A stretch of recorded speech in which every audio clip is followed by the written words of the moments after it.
বাংলাদেশের নিজের পরিস্থিতি খারাপ, সেখানে দাঁড়িয়ে ভারতের থেকে বেশ কিছু জায়গা নিয়ে নেওয়ার চেষ্টা, গ্রেটার বাংলাদেশ, এই প্ল্যান মানে এর যে মূল ভিতটা, শিকড়টা কি? ধন্যবাদ।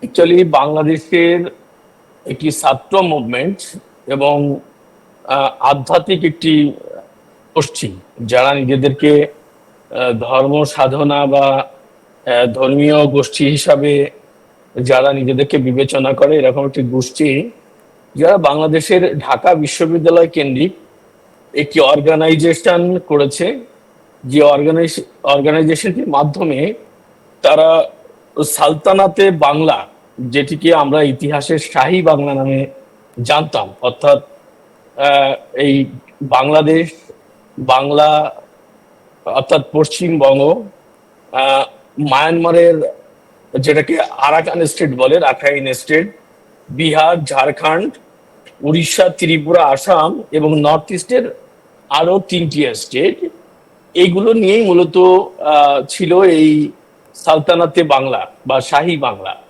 এটি 1400 থেকে 1600 শতাব্দীর মধ্যের একটি ঐতিহাসিক বিষয়, যেটি আসলে এখন কোনো অস্তিত্ব নেই, বা যেটি নিয়ে আলোচনা বা নিয়ে কোনো রকম কর্মকাণ্ড কখনো আমাদের তো জীবদ্দশায় আমরা শুনিনি, বা ইতিহাসেও নতুন করে শুনিনি। কিন্তু হঠাৎ করে বাংলাদেশের এই রাষ্ট্র কাঠামো দাঁড় করানোর পর, অর্থাৎ ডক্টর ইউনূসের নেতৃত্বাধীন এই সরকার গঠনের পর নানাবিধ উদ্ভট চিন্তা চেতনা, কথাবার্তা আমরা বিভিন্নভাবে শুনতে পাচ্ছি। তারই একটি অংশ এই সালতানাতি বাংলা। এই সালতানাতি বাংলা একটি ম্যাপ, মূলত বাংলাদেশের ঢাকা বিশ্ববিদ্যালয়, যেটাকে ছাত্র শিক্ষক মিলনায়তন অর্থাৎ টিএসসি বলা হয়, সেখানে নতুন করে অঙ্কন করা হয়েছে এবং সেখানে সেই ম্যাপটিতে দেখানো হয়েছে, যাকে ঘিরে একটি স্টুডেন্ট মুভমেন্ট সেখানে শুরু হয়েছে এবং তাদের নেতৃত্বে একটি তাত্ত্বিক শক্তি, যারা মূলত ভারত, পাকিস্তান ভাঙাকে বিশ্বাস করে না, এবং তারা এই অঞ্চলে যে অবিভক্ত বাংলা বা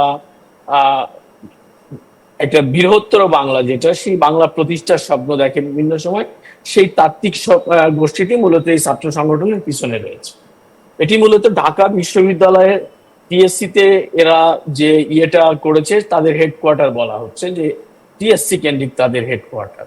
এবং সেখানে একটি টার্কিশ ইয়ুথ ফেডারেশন নামে একটি এনজিও, যারা এটাকে অর্থায়ন করে, আর এটি মূলত অর্গানাইজ করছে সিএসএস বাংলাদেশ নামে একটি এনজিও। আর মূলত এই যে ব্যাপারটি, এটিকে অর্গানাইজ করছে, মানে মেইন স্পন্সরশিপ যে সিএসএস বাংলাদেশ, এটি মূলত ডক্টর মোহাম্মদ ইউনূসের যে কন্যা আছে দিনা আফরোজ, ইউনূস, সেই মূলত এই কাজটি করছে। তো ডক্টর মোহাম্মদ ইউনূসের নেতৃত্বাধীন সরকার আসার পরেই মূলত তাদের যে টার্গেট, ভারতবর্ষকে ভেঙে দেওয়া, বা ডক্টর ইউনূস নিজেও বারবার নর্থ ইস্টের কথা বলেন, মূলত এই পরিকল্পনার অংশই সালতানাতি বাংলা। এবং এর সঙ্গে একটি তারা নতুন যে পরিকল্পনাটা এঁটেছে, সেটি হচ্ছে মায়ানমার এবং নেপাল, এই দুটি দেশেরও কিছু অংশকে তারা এখানে ঢোকানোর চেষ্টা করছে, মানে তাদের ম্যাপে ঢুকিয়েছে। আদতেও এটি একটি পরিকল্পনা তাদের, এটি একটি জঙ্গি পরিকল্পনা বলতে পারেন আপনি, কারণ বাংলাদেশে এই বিষয়টির সাথে যারা সংযুক্ত বা সংযুক্ত, তারা আসলে জঙ্গি মতাদর্শের, এবং তারা ঢাকা বিশ্ববিদ্যালয় কেন্দ্রিক তারা কিন্তু এই কাজটি করছে এখন। মূলত এটি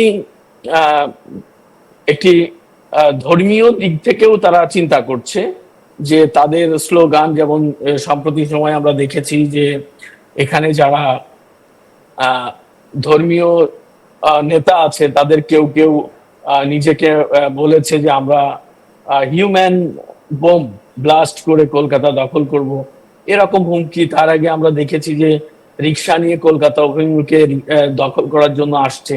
এটি মূলত সেসবেরই একটি অংশ, যে বাংলাদেশের অভ্যন্তরে বসে ভারত বিদ্বেষী একটি প্রচারণা এবং ষড়যন্ত্র, যেটি এই অঞ্চলের রাজনীতিকে অশান্ত করতে পারে, এই অঞ্চলটা নতুন করে একটি অস্থিতিশীল পরিবেশ তৈরি করতে পারে। তার জন্যই মূলত এই সালতানাতে বাংলাটাকে সামনে আনা হয়েছে এবং এটিকে টিএসসি কেন্দ্রিক এদের যে হেডকোয়ার্টার গড়ে তোলা হয়েছে, সেখানে প্রতিদিন তারা তাদের অনুসারীদেরকে নিয়ে তারা এটা বোঝানোর চেষ্টা করছে এবং নতুন নতুন মানুষকে তারা উদ্বুদ্ধ করছে যে এই সালতানাতে বাংলা প্রতিষ্ঠিত করতে গেলে কি টাইপের পদক্ষেপ নেওয়া উচিত এবং সেই পদক্ষেপটা কিভাবে বাস্তবায়ন করা উচিত। একেবারে এর পাশাপাশি কিন্তু আরো বেশ কিছু বিষয় নিয়ে কিন্তু আলোচনা আমাদের করতেই হচ্ছে। যে কথাটা আপনি বললেন যে জঙ্গিদের একটা কার্যকলাপ, মানে যেটা কিন্তু আমরা বাংলাদেশে, অশান্ত বাংলাদেশে বেশ কয়েক মাস ধরে দেখে আসছি, পরবর্তী সেই দিকটাতে আমরা নজর রাখবো।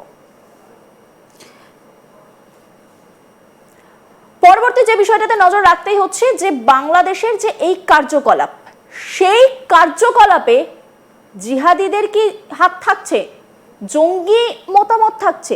এবং অদ্ভুতভাবে একটা জিনিস ভাবুন, বাংলাদেশ নিজের পরিস্থিতি সামাল দিতে পারছে না, তারা হাত বাড়াচ্ছে ভারতের দিকে। ভাবতে পারছেন? আমাদের সঙ্গে রয়েছেন বাংলাদেশি সাংবাদিক শাহিদুল হাসান খোকন, আমি তার কাছে সরাসরি চলে যাব। এই মুহূর্তে সব থেকে যেটা বড় প্রশ্ন, বাংলাদেশ তো নিজের জায়গাকে ভালো রাখতে পারছে না, নিজের দেশের যারা বাসিন্দা রয়েছেন, স্থানীয় যারা রয়েছেন, দেশবাসী যারা রয়েছেন, তাদেরকে ভালো রাখতে পারছে না, সেখানে দাঁড়িয়ে ভারতের দিকে হাত বাড়াচ্ছে। ভারত কি হাত গুটিয়ে বসে থাকবে? এটি প্রত্যেকটা রাষ্ট্রেরই নিজস্ব একটি কাঠামো থাকে, নিজস্ব একটি পরিকল্পনা এবং নিজস্ব নিরাপত্তা ব্যবস্থা থাকে। এটি মূলত যারা এই কাজটি করছে তারা বুঝে করছে না বুঝে করছে সেটি আমি জানি না, কিন্তু এটি মূলত ভারত রাষ্ট্রের জন্য একটি প্রকাশ্যে হুমকি দেওয়া হচ্ছে আমার কাছে মনে হয়, এবং ভারতের জাতীয় নিরাপত্তার জন্য এটি নিশ্চয়ই হুমকির কারণ হতে পারে যদি তারা সেভাবে সেটিকে ধরে। কারণ বাংলাদেশের অভ্যন্তরে বসে বা ভারতবর্ষের স্বাধীন সার্বভৌমত্ব একটি রাষ্ট্র বা নেপাল বা মায়ানমার, তারা তিনটা রাষ্ট্রই কিন্তু স্বাধীন সার্বভৌমত্ব রাষ্ট্র। এই তিনটা রাষ্ট্রকে কিন্তু টার্গেট করে তারা এগুচ্ছে। তারা নেপালকে টার্গেট করেছে, তারা মায়ানমারের স্টেটকে দখল করেছে এবং ভারতবর্ষের প্রায় 10টা স্টেটকে তারা এই সালতানাতে বাংলার আওতায় এনেছে। সুতরাং তারা কিন্তু একটি রাষ্ট্রকে পুরো হুমকির মুখে বা হুমকি দিচ্ছে যে তাদের রাষ্ট্র ভেঙে তারা নতুন ব্যবস্থা চালু করবে। আসলে দেখো, 2024-এর আগস্টে বাংলাদেশে যে ঘটনাটি ঘটেছে, একটি নির্বাচিত সরকারকে ক্ষমতাচ্যুত করা হচ্ছে এবং যারা এই ক্ষমতাচ্যুতের সঙ্গে নেতৃত্ব দিয়েছে যে গোষ্ঠীটি, তারা কিন্তু চিহ্নিত জঙ্গি গোষ্ঠী হিসেবে এখন পরিচিতি পেয়েছে এবং তাদের কর্মকাণ্ড এবং ডক্টর মোহাম্মদ ইউনূস, যিনি নোবেল লিটারেচার, সেই ডক্টর মোহাম্মদ ইউনূস কিন্তু কোনোভাবেই বাংলাদেশটাকে স্থিতিশীল রাখতে পারেনি।